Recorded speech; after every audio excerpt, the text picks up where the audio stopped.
Bueno, buenas noches, ¿cómo estamos? Buenas noches a los que me están escuchando a través de la radio y a los que van a escuchar este audio también a través del canal de YouTube, que ya tenemos pues, muchos meses de estar, 2 meses de estar estudiando el libro de los Salmos. Como decía mi esposa, hemos venido aprendiendo muchísimas cosas pero muy especiales, oraciones de guerra, del ejemplo del rey David. Hemos aprendido cómo debemos orar, cómo debemos clamar, cómo debemos batallar delante de las cosas. Muchas veces, mire, les confieso algo, durante este estudio que estamos haciendo de los Salmos, me ha dejado a mí una enseñanza, y es, primero, que anteriormente habíamos sido muy superficiales con los Salmos, pero no nos habíamos introducido en los contextos acerca de lo que trataba el Salmo y de la situación que estaba ocurriendo cuando ese Salmo se escribió. Y gracias, Pilar. Y cada Salmo tiene su historia. Cada Salmo, cada una de las cosas que vemos aquí escritas en el libro de los Salmos, tiene una historia detrás. Y entonces ahí cuando miramos esa historia entendemos por qué lo dice. ¿Por qué David o por qué los que escribieron los Salmos están diciendo estas cosas? Y entonces nos damos cuenta de que David fue un hombre común y corriente, que tuvo muchos problemas, que vivió muchas aflicciones en su vida. Y cada salmo nos cuenta eso. O sea, el salmo nos cuenta la reacción que él tiene ante el problema y ante la situación. Y viéndolo también desde otro punto de vista es que nos encontramos que los problemas que tuvo David son muy parecidos a los que usted y yo tenemos, o hemos tenido, o a lo mejor vamos a tener.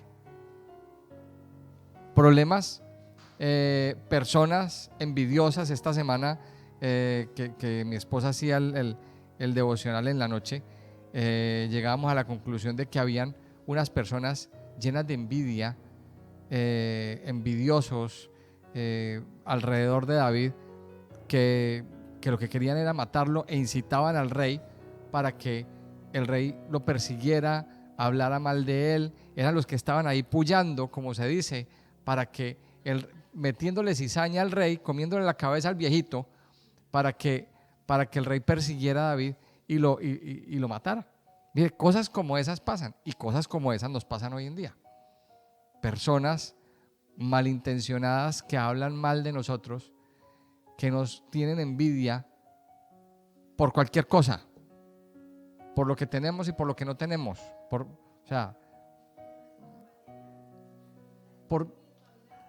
todo hablan. Mire, y llegamos al Salmo 61. Mire, este Salmo 61, los que vienen aquí a partir del Salmo 61 en adelante, nos cuenta una historia. Mira, hasta este momento, pues en los Salmos David estaba contándonos su angustia, su desespero, porque lo estaban persiguiendo, porque lo querían matar, porque estaba viviendo una situación bastante dura. Pero del 61 al 68, David está viviendo un tiempo de tristeza, de decepción, de dolor, por una situación que también le pasó, una situación con su hijo. Volvemos otra vez al tema del hijo. Esto fue un tema que por lo que vemos en la Biblia tocó mucho la vida de David, y es una decepción, algo que es muy, muy frustrante. David tuvo un problema bastante gordo con su hijo, así como nosotros que somos padres a lo mejor pues los hemos tenido. Como papás hemos vivido decepciones y hemos vivido este tipo de cosas, y qué tristeza da que un hijo se levante en contra del papá y le haga cosas como estas, unas cosas muy, muy fuertes. A lo mejor lo hemos vivido o hemos visto a otros que lo han hecho. Vamos a mirar entonces el contexto un poquito del Salmo 61, que está en 2 de Samuel capítulo 15. Vamos a mirar algunos versículos de 2 de Samuel en el capítulo 15. Y mire, y es muy importante ir al contexto para poder entender el Salmo. Una vez más, los que estamos estudiando, se me cayó. Los que estamos estudiando, los que estamos haciendo el curso de la Biblia, de cómo estudiar la Biblia, yo hago énfasis en esto. Si usted va a estudiar la Biblia, tiene que prestarle atención al contexto. Porque si no, no la va a entender, uno, no la va a entender, y segundo, a lo mejor entiende mal. A lo mejor entiende lo que no es, y es peligroso tener malas interpretaciones de la palabra de Dios. Por malas interpretaciones de la palabra de Dios han salido herejías, han salido teologías equivocadas, han salido cosas muy malas que han destrozado y que han dañado la fe. Miremos en 2 de Samuel, en el capítulo 15. Este capítulo nos relata, bueno, de ahí en adelante, nos relata la sublevación contra David. Dice en el capítulo 15, versículo 1: aconteció después de esto que Absalón se hizo de carros y caballos y 50 hombres que corriesen delante de él. Y se levantaba Absalón de mañana y se ponía a un lado del camino junto a la puerta, y a cualquiera que tenía pleito y venía al rey a juicio, Absalón le llamaba y le decía: ¿de qué ciudad eres? Y él respondía: tu siervo es de una de las tribus de Israel. Bueno, y ahí empieza a contar cómo Absalón empezó a crecer una rebelión en contra del papá. Él empezó a sentir, todo esto se motivó, ¿por qué? Porque el papá, había otro hijo que abusó de una hermana de Absalón, de su propia hermana. O sea, mire que es que los hijos de David eran tremendos. Abusó de su propia hermana. O sea, esa chica era hermana directa, hija de padre y madre de Absalón. O sea, no era media hermana, era su hermana. Resulta que el otro abusó de ella, un medio hermano. Entonces, ¿qué pasa? Absalón estaba esperando que su papá viniera y le diera varita a su hermano, que viniera y le dijera algo. Pues David no le dijo nada. Entonces este hombre vino, empezó a resentirse contra el papá. Porque el papá, pues los otros hacían y deshacían y no hacían nada. Y era como muy duro con Absalón. Entonces, y lo mandó sacar y todo. Bueno, Absalón se llenó de celos, se llenó de rabia en contra del papá, se llenó de resentimiento. Y luego viene a armar una rebelión. Una rebelión en contra del padre. Y eso a David, claro, le dolió muchísimo. Dice el versículo 13, mire lo que dice. Y un mensajero vino a David diciendo: el corazón de todo Israel se va tras Absalón. Entonces David dijo a todos sus siervos que estaban con él en Jerusalén: levantaos y huyamos, porque no podemos escapar delante de Absalón. Daos prisa a partir, no sea que apresurándose él nos alcance y arroje el mal sobre nosotros y hiera la ciudad a filo de espada. Y los siervos del rey, versículo 15, dijeron al rey: he aquí tus siervos están listos a todo lo que nuestro señor el rey decida. El rey entonces salió con toda su familia en pos de él, y dejó el rey 10 mujeres concubinas para que guardasen la casa.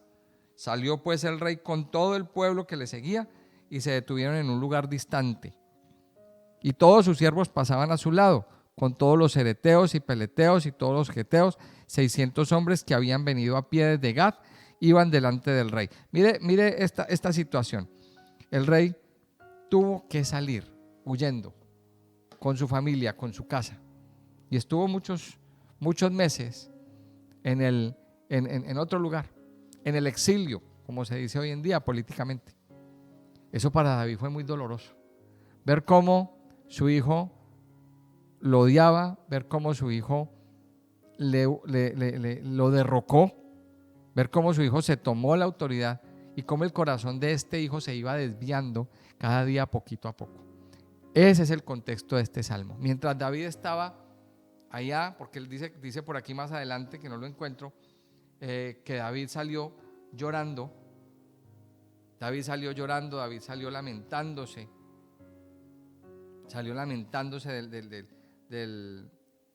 de ahí de Jerusalén, de su casa.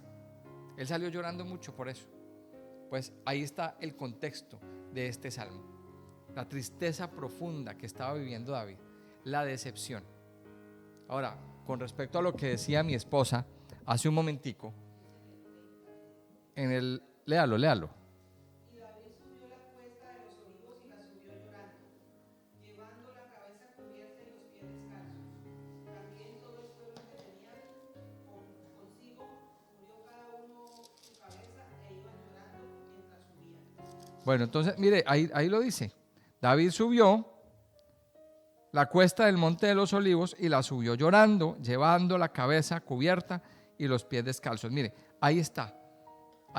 Ese es el contexto del salmo y de estos salmos que siguen. Una decepción profunda. Ahora, pensemos en esto, con respecto a lo que decía mi esposa hace un momentico. ¿Cuántos problemas vivió David? Muchos. Persecuciones, traiciones, errores del mismo, pero ninguno lo llevó a deprimirse. Ninguno lo llevó a venirse abajo, a quererse morir. No. David siempre, lo encontramos en los salmos, él encontraba en la oración el refugio. Él encontraba en la oración la solución a sus problemas. David no se vino abajo. Estos salmos nos expresan el estado de ánimo que él vivía. Y cuando estaba así, cuando estaba triste, cuando estaba en esa situación, ¿qué hacía David? Oraba. ¿Qué hacía David? Alababa al Señor. David tomaba una decisión y aquí lo vamos a ver en este salmo. Dice el Salmo 61 entonces, le han puesto los editores, dice, confianza en la protección de Dios.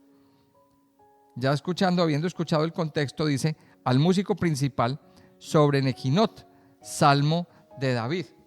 Y vamos a mirar este título, ¿qué significa? Porque lo hemos encontrado muchas veces en la lectura de los salmos, pero a lo mejor no lo hemos explicado. Al músico principal, en el hebreo original, esa palabra de al músico principal es lamnaxeach. Lamnaxeach quiere decir al que venciere. Al que venciere. Y aquí nos tenemos que hacer la pregunta, ¿quién es el que ha vencido? ¿Quién es el que ha vencido la muerte? ¿Quién es el vencedor? El Señor Jesucristo. Ahora, este salmo iba dedicado ¿a quién? O sea, era para el músico principal de la orquesta, para el músico principal, para que este salmo, este cántico, fuera entonado en el templo, en la administración del templo. O sea, David compuso todos estos salmos y le entregó seguramente las partituras a esta persona para que él dirigiera la alabanza. Pero vamos a entender una cosa, al que venciere, la naxeac significa al que venciere. Y entonces eso nos lleva a entender quién es el músico principal de toda la historia, el Señor Jesucristo. El que va a dirigir la orquesta en el cielo, cuando estemos allá con Él, Él es el músico principal, Él es el director, Él es el que va a llevar la batuta, Él es el músico principal. Y luego dice sobre Nequinot. Nequinot, ¿qué es Nequinot? Nequinot creen los estudiosos, que hace referencia a un instrumento de cuerda. O sea, este salmo era más o menos para un instrumento de cuerda. O sea, era para esto, para que se entonara y se cantara en un instrumento de cuerda. El arpa puede ser, la guitarra, bueno, en ese tiempo yo creo que la guitarra no se había inventado, pero Nequinot es eso, un cántico especial para ser tocado con un instrumento de cuerda. Y luego dice Salmo de David, ahí le pone la firma. Este salmo pertenece a quién? A David. Ya vimos el contexto en el que fue escrito el salmo. Ahora sí, ¿qué hacía David en medio de su aflicción, en medio de su dolor, en medio de la decepción que estaba viviendo por lo que le estaba haciendo su hijo y la gente a su alrededor? Porque también, a ver, no era solamente su hijo, era gente en la que él confiaba, que se fueron con Absalón, que lo decepcionaron.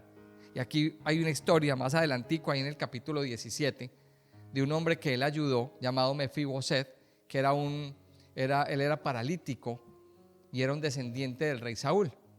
David, o sea, toda la casa de Saúl fue exterminada, pero quedó este hombre que vivía en la miseria. quedó este hombre, perdón, un momentico.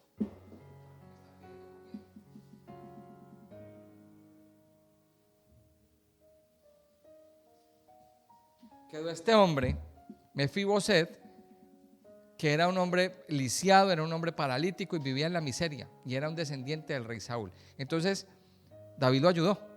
David lo ayudó y lo trajo a vivir a la casa, al palacio, y le devolvió lo que le pertenecía. Este hombre pues era aliado de David. Y un buen día le llega el chisme a David que este hombre seguía a Absalón. O sea, cosas como esas, informaciones como esas le llegaron a David y muchos otros en los que él confiaba. Ahora, eso era mentira, eso fue una historia. La decepción del corazón de David.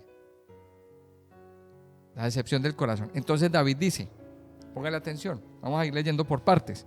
Oye, oh Dios, mi clamor, a mi oración atiende. Desde el cabo de la tierra clamaré a ti, cuando mi corazón desmayare. Llévame a la roca que es más alta que yo, porque tú has sido mi refugio y torre fuerte delante del enemigo. Vamos a parar ahí. Mire la oración con la que empieza David. Oye, oh Dios, mi clamor. Mire que no está hablando de oración. David no está hablando de oración. David está hablando de clamor. ¿Y cuál es la diferencia? El clamor es un tipo de oración que se hace a todo pulmón. O sea, no es una simple oración superficial. El clamor sale de dentro de nuestro corazón. El clamor sale de lo más profundo. Y yo me imagino que cuando David habla de esto, lo hace con lágrimas. Es un grito de desesperación, es un grito de ayuda. Oye, oh Dios, mi clamor. Y aquí viene una de las lecciones principales de este Salmo 61. ¿Qué tanto estamos clamando a Dios? No orando, clamando. Está comprobado de que Dios escucha el clamor de su pueblo. Dios escucha el clamor. No es tanto la oración, el clamor. Cuando el pueblo se levanta, cuando las personas nos levantamos a clamar con todo nuestro corazón. David clamaba por misericordia, David clamaba por su vida.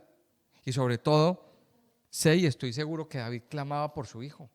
Si ustedes miran la historia más adelante, él tuvo un problema con sus hombres, con sus soldados, porque, claro, los soldados ven a Absalón como un rebelde, que hay que acabarlo, que hay que matarlo. Y sí, Absalón era un rebelde que merecía la pena de muerte, pero es que David lo veía como su hijo. O sea, David no veía a un rebelde, David veía a su hijo. Y entonces él les dice a sus hombres, por favor, no me maten a mi muchacho. Por favor, no lo toquen.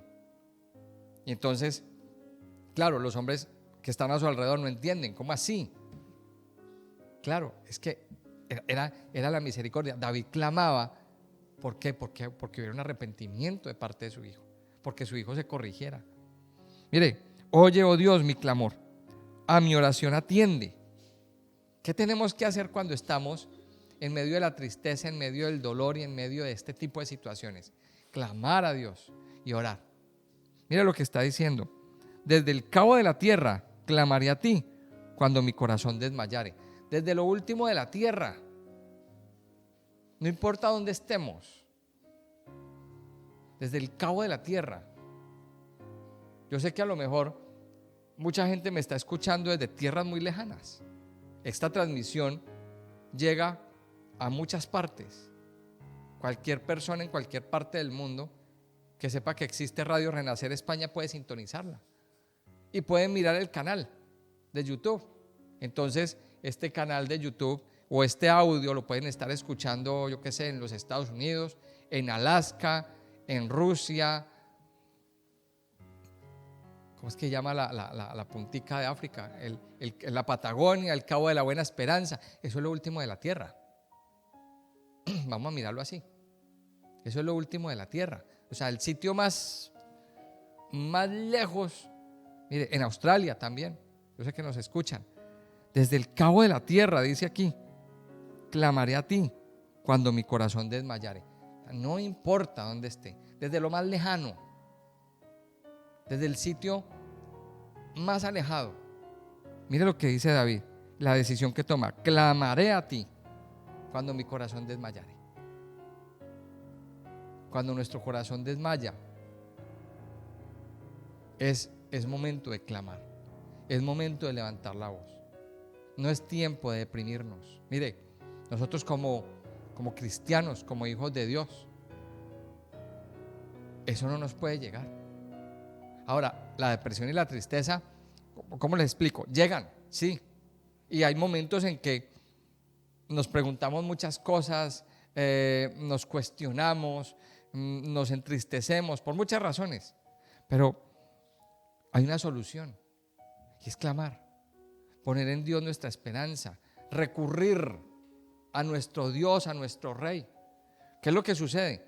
Que ¿quién se deprime? Las personas que no tienen a Dios, que no tienen esperanza en el Señor, que no conocen la palabra de Dios, que no saben quién es Él. Claro, cuando la persona no sabe quién es Él, no tiene más recursos, no tiene para dónde ir, se viene abajo. Entran en un callejón sin salida. Entran en un callejón sin salida, no hay más para dónde mirar y su vida se viene abajo, se oscurece. Mire, desde el cabo de la tierra clamaré a ti cuando mi corazón desmayare. Y mira lo que dice el versículo 3: llévame a la roca que es más alta que yo. Y aquí viene esto lo tengo subrayado en mi Biblia: porque tú has sido mi refugio y torre fuerte delante del enemigo. Mire ese versículo. Hasta ese momento, ¿cuántas cosas había vivido David? Muchas cosas. David había vivido muchísimas cosas: persecuciones, atentados, un rey que lo persiguió. Es más, de joven, las fieras del campo intentaban comérsele sus ovejas. Una cosa es usted enfrentarse a un gigante, soldado, pero otra cosa es enfrentarse a un león. ¿Quién lo controla? O sea, por lo menos con el gigante algo se puede hablar, pero el león es una fiera. Dice, el león y el oso, David los mataba. O sea, David se enfrentó a muchas cosas: al rechazo de sus hermanos, por ejemplo, a las burlas de su mujer. Se enfrentó a de todo. Y entonces mire lo que él dice, él habla en pasado: porque tú has sido mi refugio y torre fuerte delante del enemigo. O sea, David en ese momento está recordando todas las cosas que Dios ha hecho. Y cuando nosotros estamos en esos tiempos de tristeza y de dolor, una cosa buena que nosotros tenemos que hacer o debemos hacer es acordarnos de lo que Dios ha hecho. Cuántas cosas, cuántas victorias, cuántos beneficios. A veces por una cosita mala, así, oscura, nos venimos abajo y se nos olvida las 200 cosas que Dios ha hecho de ahí para atrás. Piense en esas cosas. Y si Dios lo ha librado, si Dios le ha dado provisión, si Dios le ha dado vida, si Dios lo ha sacado de las cosas más tremendas, ¿cómo no lo va a sacar de esta? Mire lo que dice: porque tú has sido mi refugio y torre fuerte delante del enemigo. Yo habitaré en tu tabernáculo para siempre, estaré seguro bajo la cubierta de tus alas. Y aquí David en esta oración está tomando una determinación: yo habitaré en tu tabernáculo para siempre. O sea, David se está haciendo como una especie de autopromesa, o sea, una decisión, una determinación en su vida. No me voy a dejar vencer por esto, no me voy a dejar vencer por la tristeza. Y dice, yo habitaré en tu tabernáculo para siempre. En ese momento, David ya había construido el tabernáculo de David, ya había construido la tienda donde había puesto el arca del pacto. O sea, David ya sabía de lo que estaba hablando. Yo habitaré en tu tabernáculo. Ese lugarcito, esa tienda, ahí estaba la presencia de Dios. David sabía que ahí en medio estaba la presencia de Dios. Entonces David dice, yo habitaré en tu tabernáculo para siempre. O sea, David toma una determinación. Yo voy a estar cerca. Yo voy a estar ahí. Dice, habitaré. ¿Qué significa habitaré? Viviré. moraré, estaré ahí, dormiré, amaneceré todos los días, esta va a ser mi casa. Eso significa, yo habitaré en tu tabernáculo para siempre, en tu lugar, en el lugar de tu presencia. Y dice después, dice ahí en la segunda parte, y estaré seguro bajo la cubierta de tus alas. ¿Por qué significa, qué significa eso de la cubierta de tus alas? Mire, vamos a ubicarnos en la imagen. El arca del pacto era una caja, calculo yo que más o menos de ese tamaño, de esta mesa que tenemos aquí, algo así, cubierta de oro. Era una caja cubierta de oro. Encima de esa caja hay una tapa que se llamaba el propiciatorio. En esa tapa, encima de esa tapa, habían dos ángeles, dos querubines esculpidos en oro. O sea, toda la pieza, o sea, era una pieza completa. La tapa y los ángeles era una sola pieza completa. Y no había que hicieron los ángeles por aparte y luego vinieron y los soldaron. No, todo era una sola pieza. Los ángeles estaban esculpidos ahí. Estaban cubriendo con sus alas el lugar, ese propiciatorio. Y entonces, según lo que nos dicen los estudiosos, Dios se manifestaba desde ese lugar. Entonces, imagínese esto. Aquí está la tapa y los ángeles están aquí, mirando hacia ese lugar, cubriendo con sus alas el arca. Pero hay como un huequito aquí. Ahí se manifestaba Dios. Entonces, por eso David dice, debajo de sus alas estaré seguro y viviré confiado. O sea, David sabía que solo había un lugar donde podía vivir seguro y confiado, debajo de las alas, debajo de la presencia de Dios. Y aquí aparece una palabra que me gusta mucho, Selah. ¿Qué significa Selah? Hacer una pausa. Selah es una pausa para meditar. Para meditar en lo que acabamos en lo que acabamos de decir, en lo que acabamos de hablar. Yo quiero que se quede con esta frase. Yo habitaré en tu tabernáculo para siempre y estaré seguro bajo la cubierta de tus alas. Hagamos un silencio. Cerremos nuestros ojos en este momento. Y yo le invito a los que están también en la radio que cierren sus ojos. Y vamos a meditar. Puede que a lo mejor usted esté pasando por una situación así, similar, una situación difícil. Cualquiera que sea. Simplemente cierre sus ojos y dígale: Señor, yo habitaré seguro, confiado, bajo la sombra de tus alas. Habitaré en tu tabernáculo para siempre y descansaré en ti. Padre, gracias, porque solo en ti puedo descansar.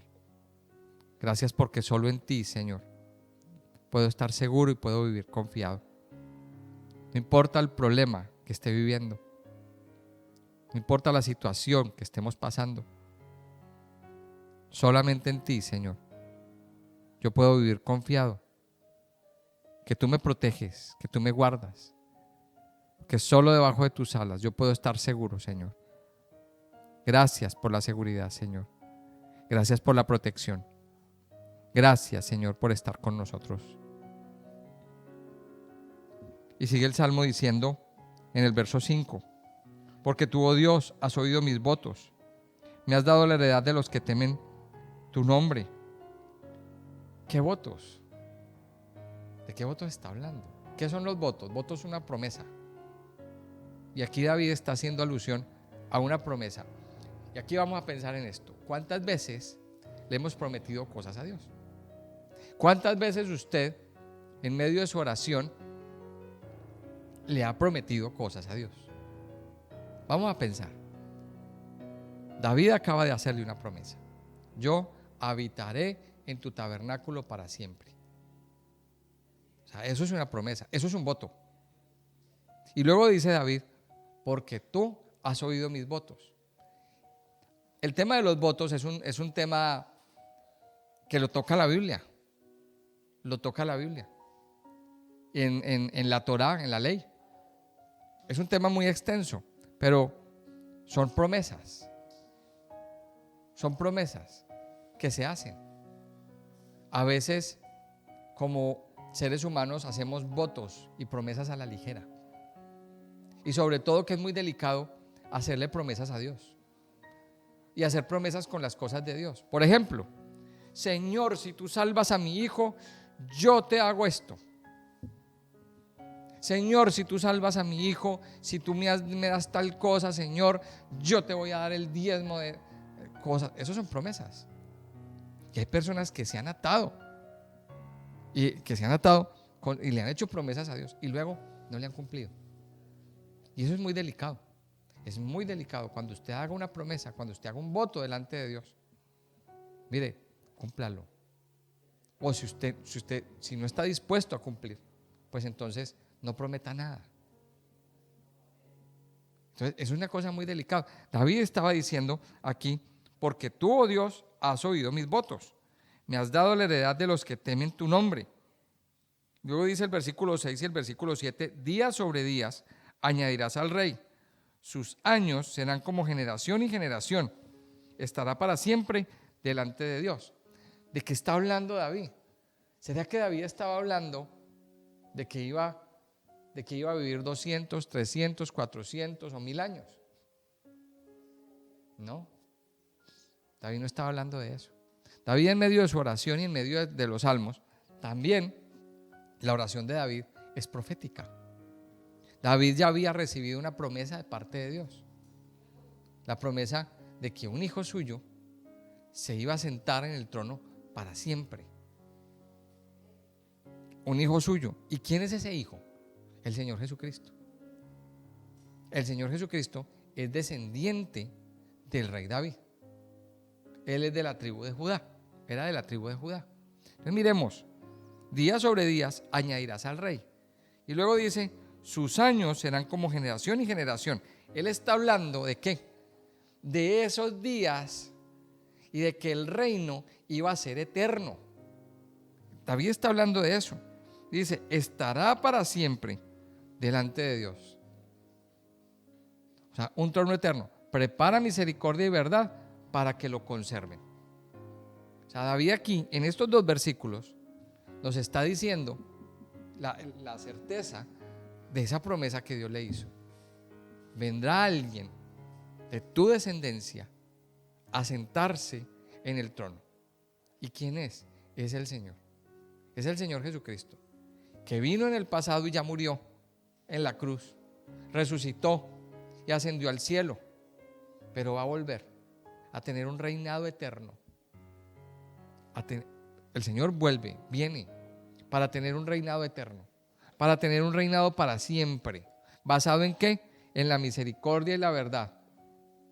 Y termina el versículo 8, dice: así cantaré tu nombre para siempre, pagando mis votos cada día. Y me encanta cómo termina David, en medio del dolor, en medio de la tristeza: así cantaré tu nombre para siempre.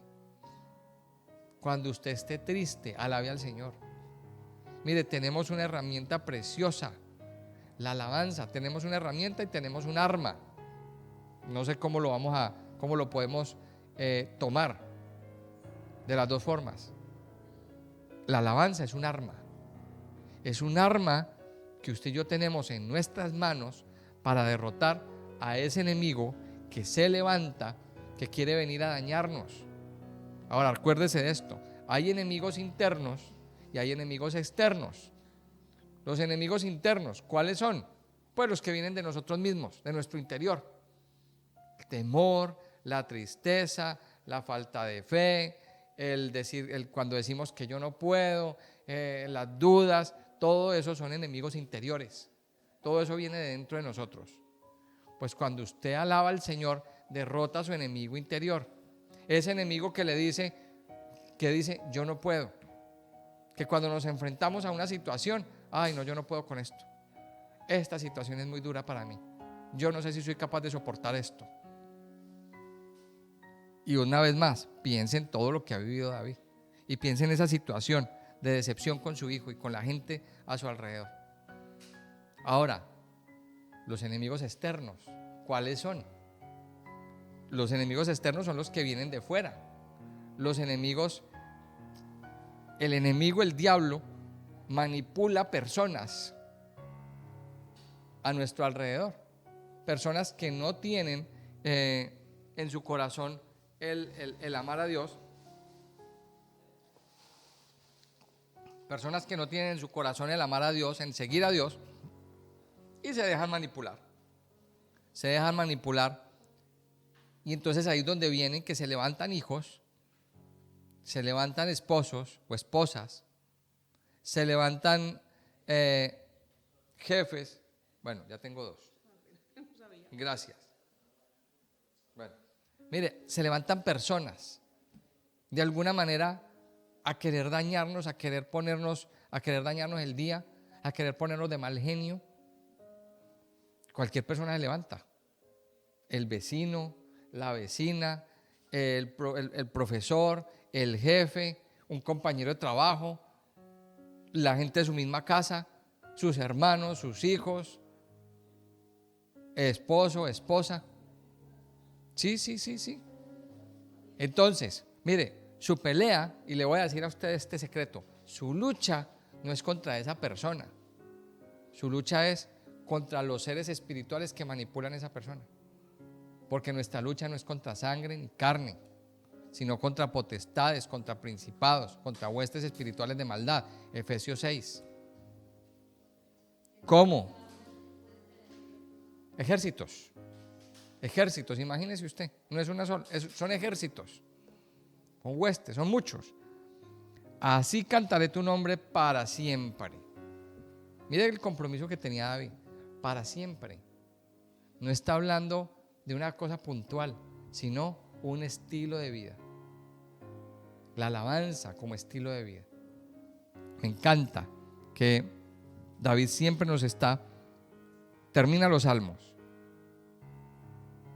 llevándonos o invitándonos a que alabemos a Dios. La alabanza es la mejor de las armas, la mejor de las herramientas. Alabe a Dios. Procure hacerlo todos los días de su vida. Todos los días. Mire, yo siempre les explico esto ya para que oremos. Que no pase ni un día sin que usted alabe a Dios.